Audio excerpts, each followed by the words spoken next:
Hi మామ. సూర్య గారు రీసెంట్గా కరుప్పు అనే సినిమాతో బ్లాక్ బస్టర్ హిట్ కొట్టిన విషయం మనందరికీ తెలిసిందే. అయితే ఆయన నెక్స్ట్ అప్కమింగ్ మూవీలో అయినప్పుడు క్రేజీగా ఉన్నాయి. మ్యాటర్లోకి వెళ్ళిపోతే సూర్య గారి next cinema Vishwanath and sons అనే మూవీని అయితే చేశారన్న విషయం మనందరికీ తెలిసిందే. ఆ సినిమా ఈ ఇయర్ ఆగస్ట్ 14th అయితే రిలీజ్ అవబోతుంది. నెక్స్ట్ సూర్య గారి 48 సినిమా అయితే మాత్రం జీతు మాధవన్ గారి డైరెక్షన్లో అయితే సినిమా ఆల్రెడీ సెట్స్ మీద అయితే ఉంది.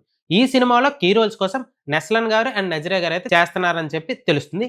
ఈ సినిమాలో స్పెషల్ ఏంటంటే సూర్య గారు పోలీస్ ఆఫీసర్ రోల్ అయితే చేయబోతున్నారట. నెక్స్ట్ సూర్య 49 మూవీకి అయితే మాత్రం జేబీ మూవీ డైరెక్టర్ తోటి అయితే ఒక సినిమా అయితే చేస్తారట. సూర్య 50 మూవీ అయితే మాత్రం స్పెషల్ గా ఉండబోతుంది.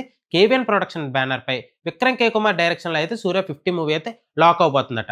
Already Vikram K Kumar and Suriya గారి కాంబినేషన్ లో 24 లాంటి ఒక సినిమా అయితే వచ్చింది. ఇప్పుడు ఏ టైప్ ఆఫ్ బ్యాక్ డ్రాప్ ఎంచుకుంటారో తెలియాలంటే అఫీషియల్ అనౌన్స్మెంట్ వచ్చినంత వరకు వెయిట్ చేసింది. ఆల్రెడీ అందరూ అనుకున్నారు కరుపు మూవీ తర్వాత కరుపు 2 సెట్స్ మీదకి వెళ్తుందేమో అని అనుకున్నారు. బట్ రీసెంట్ ఇంటర్వ్యూస్ లో ఆర్జే బాలాజీ గారు కరుపు 2కి కొంచెం టైం పడుతుంది అయితే ఆయన అనౌన్స్మెంట్ అయితే ఇచ్చారు. అయితే సూర్య గారు నెక్స్ట్ అప్కమింగ్ మూవీ లైనప్‌లో మీరు ఏ సినిమా కోసం ఎగరగా వెయిట్ చేస్తున్నారు? కిందన కామెంట్ సెక్షన్‌లో తెలియజేయండి. మరిన్ని మోర్ ఫిల్మీ అప్డేట్స్ కోసం సబ్స్క్రైబ్ టు షుగర్ ఛానల్.